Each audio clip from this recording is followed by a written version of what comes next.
Hello, I'm Stuart. Here in the video we will share the details of the Wii U error code 389005.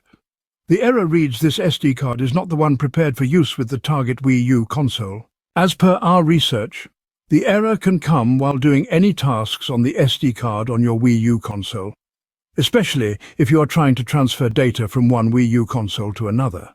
If you are having this error while transferring data or games from one Wii U console to another, and both consoles are from different regions, then it may trigger this error, because Wii U consoles are region-locked and don't allow file transfers between them. So in short, there is no official way to transfer the data between two Wii U consoles if both are from different regions.